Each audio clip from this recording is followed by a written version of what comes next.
Air adalah sumber kehidupan. Tanpa air, tidak ada kehidupan.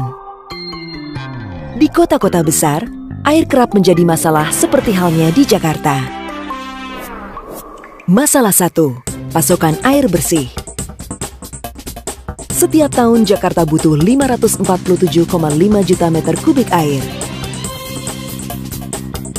Pengelola air minum hanya mampu mensuplai 295,6 juta meter kubik air atau 54% kebutuhan.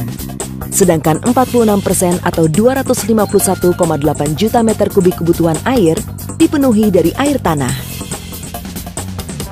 Masalah 2. Penurunan daratan. Eksploitasi air tanah terus-menerus membuat daratan Jakarta turun. Saat ini, sekitar 40% wilayah Jakarta berada di bawah permukaan laut. Masalah 3.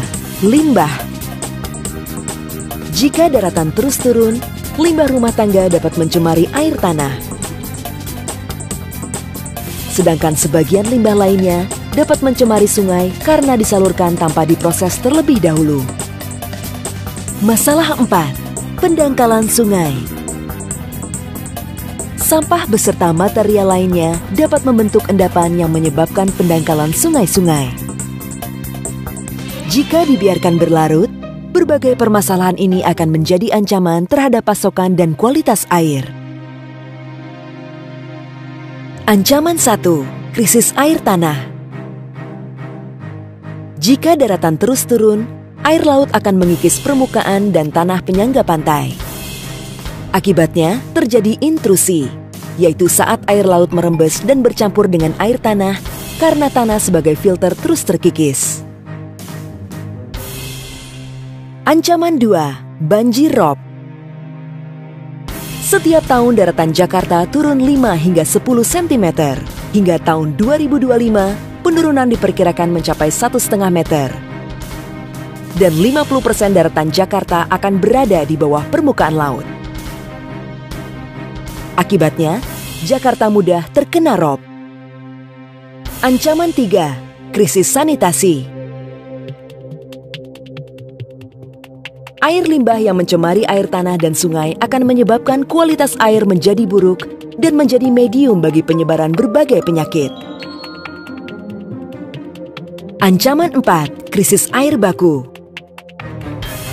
Pendangkalan sungai membuat kapasitas dan aliran air mengecil. Akibatnya, saat hujan sungai meluap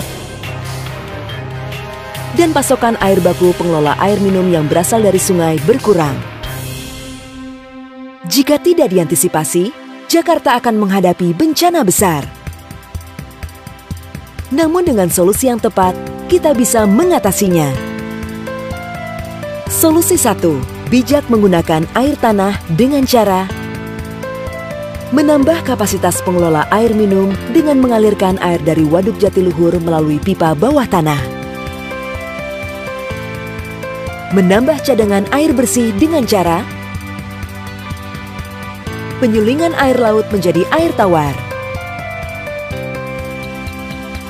Mengoptimalkan situ atau waduk sebagai cadangan air. Serta menambah cadangan air tanah dengan memperbanyak daerah resapan air. Solusi 2. Mengantisipasi banjir rob. Melalui reklamasi dan pembangunan tanggul raksasa di Jakarta Utara dan membangun danau buatan di sekitarnya sebagai cadangan air. Solusi 3. Mengolah air limbah. Dengan membuat tempat pengolahan limbah sementara dan saluran pembuangan air limbah rumah tangga di bawah tanah dan di bawah dasar sungai. Solusi 4. Normalisasi aliran sungai. Normalisasi mencegah sungai meluap dan melancarkan pasokan air baku dari beberapa sungai untuk pengelola air minum. Semua solusi ini efektif jika kita peduli.